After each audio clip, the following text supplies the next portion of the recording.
everybody. Welcome to another episode of Second Helpings. I'm Pastor Zach, and I'm joined today by Pastor Larry, because Larry, you gave us the message on Sunday. Was really good. Looking forward to talking about it. I was just saying to Larry, because of the topic, we talked basically about God's sovereignty. Right. This could be 18 episodes, 2 hours each. We could be here for forever. Yeah, there's a lot to say about that. Yeah. So we're not going to cover all the things, right. But just want to cover some of the things that you did mention. Thank you for bringing that. I noticed for myself, and I'll talk about this in a minute. Just kind of where I was sitting, I could look in the congregation, and you see the heads are nodding, right? And that's when you know it's really resonating with people. And when we're talking about something as great as God's sovereignty, it should be. So thank you for taking the time to prepare it. Thanks. It was very helpful for me, and I'm sure for a lot of other folks that we've had some conversation about. So let me ask you, when you're thinking about this topic, I know we had talked a couple weeks ago about the prep. What was it that inclined you towards this and made you think, this is what I really want to share with our body at this time? Yeah, it's interesting because I don't preach often. I preach maybe twice a year is a big year for me, once or twice a year. And I certainly don't preach back to back in 2 months. I think I had preached just 2 months ago. Yeah. So this was a pretty quick turnaround for me. And when Dan contacted me that there was this opening and he needed somebody to preach on last Sunday, I think it was about 3 weeks out when he contacted me. And that's, I don't know if you know, but when he sends out the solicitation to preach, yeah. and he gives dates, I'll take a date usually, but I'll take the farthest out one that I can. 3 weeks to me is a quick turnaround. There you go. For a sermon. These guys that can preach every week, I'm really in awe of. But so I had just been in God's providence and in God's sovereignty. This is just a topic I had been thinking about a lot already. And interesting, when Dan asked me would I do it, my first inclination was no, I can't do that. It's 3 weeks. But obviously I said yes, and I had the title the next day. Yeah, that's great. It just sort of came to me that God's sovereignty is really the believer's refuge, and that we can rest in that. And that's sort of where it came from there, because there's just been so much going on in the world today, so much that can instill fear in us, so much that can instill uncertainty in us. And I've just really been thinking lately about the fact that we as believers need to know that God is sovereign over all things, not just the big things, not just the crucifixion and the virgin birth, but everything that happens, and that there's comfort and refuge in that. Yeah, that was so good. I thought one of the things somebody was telling me about, I missed this. So I missed this in a good way. You would say something, and my brain would start running off and thinking about all this greatness that came from thinking about God's sovereignty, and then I come back and I'd be mid-topic in the next one. So I missed this point. But somebody had said, we were talking about if there's one stray molecule in all of existence, then God's not sovereign, right? It's all for naught. Right. And I don't know if this prompted my son or not. We do at our house, in November, we do something called thankful leaves. Right. So wife cuts out all these little leaves and we write things we're thankful on for him. And yesterday my son said, dust. I thought, well, he's trying to be smart, right? He's being funny or whatever. But then he mentioned to us, he saw my wife, we have these 2-story windows in the living room, and she was dusting one of them off in case a 12-foot person comes by and sees the dust on the window. And he saw it all coming out. And he says, when I saw all those particles coming down, you could see the light reflecting off of each one of them. He said, God knows where every single one of them is going. And I thought, oh, that's great. You just won for the night, son. Yeah, right. You won the faithfulness tree. Yeah. But we don't think about God in that sense that, and somebody might even go, well, why would he care about that? Because he's either sovereign or he's not. It's a binary. It's like being pregnant. Exactly right. You either are or you aren't. That's right. God is either sovereign or he's not sovereign. Yeah. And Sproul's quote, he actually goes on from there, and he doesn't just say that he's not sovereign if there's one molecule that he doesn't control, but then because of that, we can't trust any of his promises. If there was one thing he was not sovereign over, we couldn't trust him to fulfill his promises. Yeah. And I think that's the most important thing to me about understanding the sovereignty of God, is that if we're going to rest in him and take comfort in him and all of his attributes, his goodness, his graciousness, all of that, we have to believe that he's going to do what he said he will do, that he can do what he said he will do. And only if he's sovereign can we believe that. And that's the grounds. You in articulating that, and as you did on Sunday, you just built the refugee camp, right? I mean, that's not the bad connotation.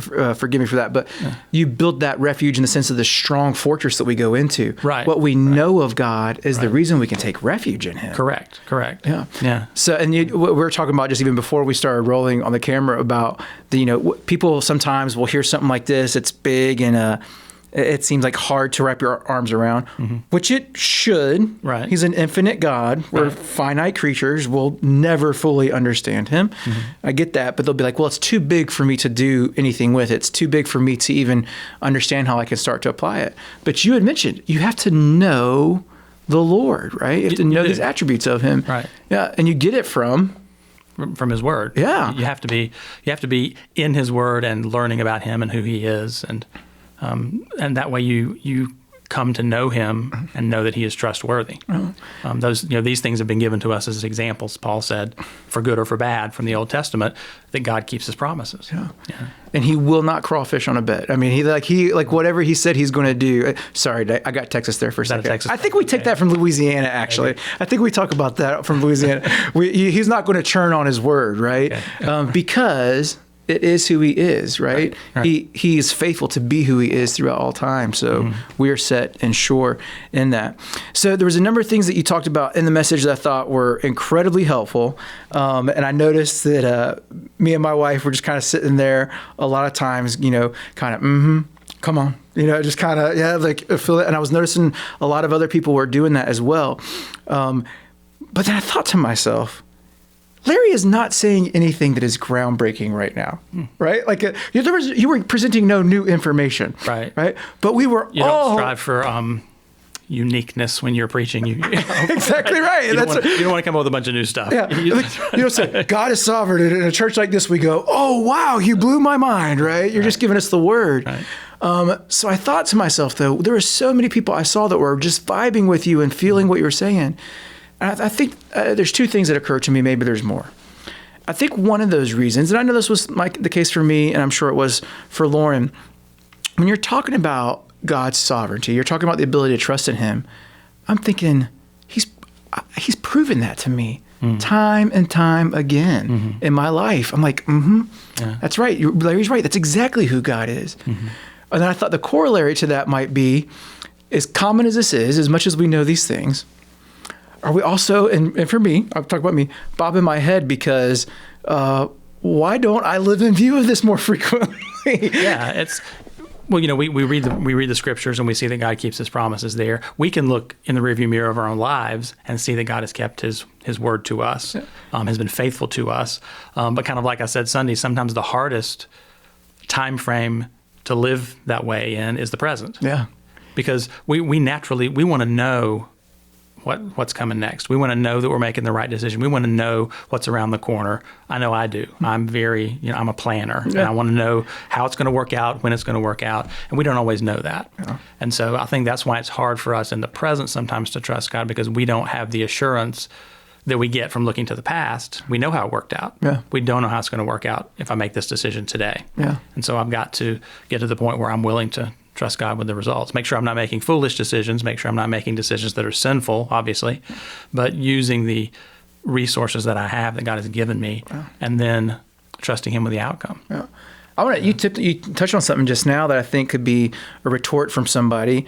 Would say, so God is sovereign. So then I can do whatever I want. Right? It doesn't matter because it's going to correlate with what He does. But you said, I need to make sure that I'm not foolish. That really kind of goes back again to knowing the Lord. If we're to please Him and honor Him, you kind of got to know who He is, right? Right. Yeah.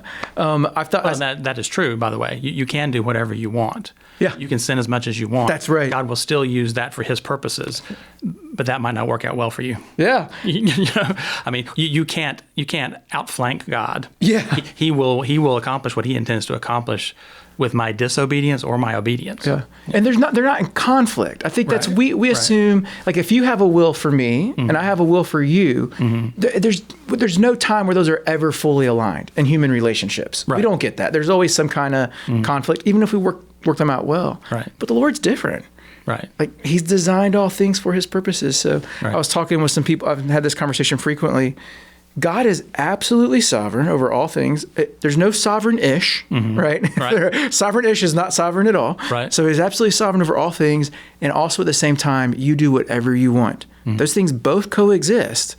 And you want to have this idea of a puppeteer or something, but if he's not forcing you to do what you don't want, you are free. And I think that's something that's difficult for us to comprehend. Well, that's the thing is, and I think this comes somewhat from Luther, but you're free to do whatever you want to do. The trouble is that until the Holy Spirit does a work in your heart, you don't want to do the things that you should do. Yeah. You want to do things that are in rebellion against God. And once we are transformed by His Spirit, then we want to do the things that please Him. We don't always do that perfectly. Yeah. But our wanter changes. Yeah, that's what I said. The Lord changes your want tos, right? Yeah, right. That's right. Is that Psalm 16? That I will give you the desires of your heart. Right. Where we think, well, I desire a Ferrari, therefore I'm going to name and claim a Ferrari. The Lord's going to give it to me. Right. That's not what He's saying. He's saying, I'm going to put the desires you should have into your heart. Right. That's glorious. And then you'll pursue those things. Yeah. Right. Which is great because then He's setting us up for success. Like those are the things that we should be pursuing in the first place. Right. Right. For success in the long term. And godliness, yes, yeah, that's true. Right. That's that's a whole other thing, right? The way that we define success in this world, right? So I want to ask you, Larry. Like, obviously, you could tell, like, as you're preaching and telling us this stuff, this has impacted you, right? Like, it's like I don't have top of your head or whatever, but some ways in which God's sovereignty has helped you to take refuge in Him, and some things that maybe you found where this is effective on a daily basis or even like big. Yeah, and I think with me, I think a lot of times Christians can be functional deists. You know what I mean? Yeah. That, like I was saying earlier, God's sovereign over His big plan, right? He's coming back. He brought Christ into the world at just the right time, those kind of things. But in the day-to-day, I think we sometimes think He is sort of hands-off and it's up to me. And that's kind of being a functional deist a little bit. Yeah. And I tend to be, like I said Sunday, I think that I tend to be a worst case scenario person. Yeah. That can be helpful in some circumstances. Good company. This is what me and Larry bring to the elder team, by the way. Worst case scenario. You want to anticipate potential problems. That's not necessarily a bad thing. But, I can tend to obsess over things and worry about things rather than just leaving them in God's hands. And I have seen so many times over the years when I have been really, really bothered by something, and then for it all to work out, and not necessarily, I'm not saying that everything always works out the way we want them to, but I'm just saying for things to work out in a way that is honoring to God and that is good for me, that is good for my family, whatever the circumstance, and I'll look back on how upset I was and how much time I wasted being in all this angst. And I think that was really foolish. Oh, yeah. If I had just trusted God, I could have had the relief that I have now that I see it work out. I could have had that same relief and peace before I knew how it was going to work out. Yeah. Because, like I said Sunday, because I know the one who was working it out. Exactly right. He was working it out for my good and for His glory. Yeah. So. And He didn't change. Right. Like, He figured that we would be able to bear up under that better. And I know in my own personal life, I do better than I did because there's a path of past provision that we'd be able to see again and again. And we know that we can indeed trust in Him. One of the things that I think people will frequently mention when they're trying to deal with this, or not mention, but is that idea of doing whatever you want, in the sense that I don't know how to figure out God's will, right? People will talk about this a lot. I want to honor the Lord, and it can become almost pious in a way that will keep you from doing anything, because you can say, well, I'm afraid of dishonoring the Lord. Right. But there's not really like a scriptural grounds for that kind of approach to understanding God's sovereignty. Right. I mean, and that's a slightly different topic and probably a good sermon topic. Yeah. But as far as decision making, I would recommend to anybody that wants to read up on that. I'm sure you're familiar with the book Decision Making and the Will of God by Gary Friesen. Yeah. Really, really good book. But that's one of the things that comes out in there is that, God has not promised to give me day-to-day step-by-step instructions. He's not my GPS. Yeah. Right. But He has given me a framework within which to make decisions. That's right. And then I'm to make decisions within that framework and to trust Him with the results. And that's where sometimes we're paralyzed, or I have been, because I'm worried about the outcome. I don't know what the outcome is going to be. I think some people get paralyzed because they want God to tell them what to do. Yeah. And he's not always going to do that. Yeah. He could. He's sovereign, as we said. He can tap you on the shoulder or shout at you from heaven and tell you what to do. But chances are he's probably not going to do that. He's probably going to leave the decision up to you, given using the resources that you have. Yeah. And so I think the freedom comes in realizing, for both the people who worry about the future and the people who want to be told by God what to do, the freedom comes in not having to worry about getting it exactly right. Yeah. Because it's going to be exactly right from God's perspective always. That's right. Because nothing happens that he doesn't intend to happen. That's right. So even if it's not exactly right from my perspective, I can rest in that as well. And it's back again to the idea of knowing who he is. I've said this, I might have said this on this podcast before, I don't know. But if I ask my wife to bring me a drink because she knows me and she wants to love me and do something that's going to be according to my asking, she's never going to bring me a Pepsi because she knows, as we all do, that's from the devil, right? Or as she will say, I use this analogy, she goes, or water, which, contrary to popular belief, on occasion I do drink water. Right. But she knows to bring me my choice beverage. She's going to bring me either a Coke Zero or she's going to bring me now Diet. Have you tried the Diet Dr. Pepper Zero? I've not tried the Diet Dr. Pepper Zero, but regular old Diet Dr. Pepper is pretty good. Yeah, that's right. That's right. That was kind of one of those don't mess with something that works.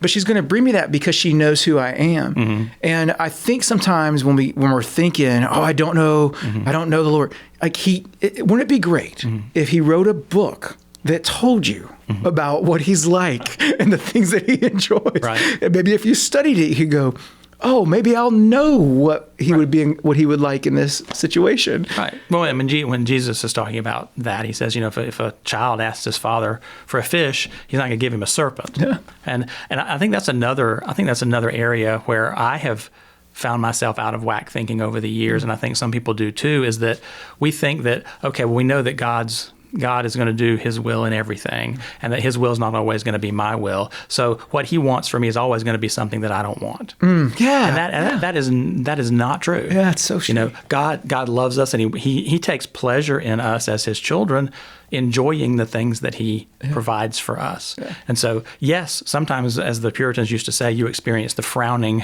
providence of God. Things are not as you would want them to be, but a lot of times you experience his smiling providence too. If you take joy in, if you enjoy Diet Dr. Pepper, God takes joy in you having as his child, to use a trite example. No. But I think that's true, that we sometimes think, if I give in to God and I say, okay, God, your will be done, he's going to make me do something I don't want to do. Yeah. I think that's how we sometimes think, and that's not necessarily the case. Yeah. Maybe the case, but not necessarily. Well, it's peculiar too, though, because I find a lot of times testimony of people, even when they do give into what they think might not be something they want to do, I always hear those people come back with joy reports on it. Absolutely. It's I think we grew up in that environment, or at least I did. I don't know about others, where it seems like, you young people need to commit yourself to the Lord, and that means you're going to go to the worst place in the world to do missions and live through this terrible stuff. Right. Which it could be. Maybe, we were actually talking to a community group last night about William Carey, the father of modern missions, we call him. He went into a very difficult circumstance, and it was hard work and didn't get a lot of fruit. And he loved it. Right. And when people came to visit, it was crazy because he loved doing it. His wife, not so much. Right. Well, and then you have Paul telling people, live quiet lives, work, support your family. It doesn't have to be a big flashy thing to be of service to God. Yeah. What you do every day in your house with your family is as much a mission field as if you were halfway around the world, preaching the gospel. Yeah. And I think that's important to remember. Being faithful according to God's sovereign plan for what he's given you today. Right. We make this thing very complicated, and I understand that.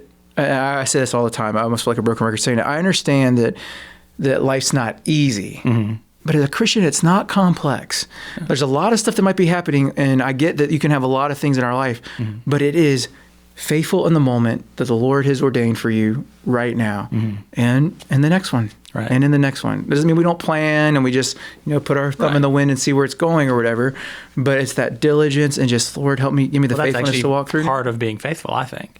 God has given us. Absolutely. We're stewards over the resources He's given us, and it would be foolish not to plan. That's a good I word. mean, in the parable in the Bible of the three three servants. Oh, yeah. The one who did nothing with the money was called wicked by the Lord. Yeah. The others who planned ahead, did something with it to increase the yield, were considered faithful. Yeah. So it's part of being a steward is taking the resources the master has given you and using them well and wisely. Well, and according to his character. That's one of the things in that parable where he says, you knew I was this kind of man. Right. So to use my resources, that I sow or I reap where I do not sow and all this kind of stuff. Right. And he said, so what you're going to do is put my coin in the ground. Buried it in the ground. Right. And I think there's something for us to take with that. Again, knowing the Lord and having his resources. Well, as you know him and you have his resources, you know what to do with them according to his glory and what he's revealed for us in Scripture. Right. So that's really, really good. Yeah.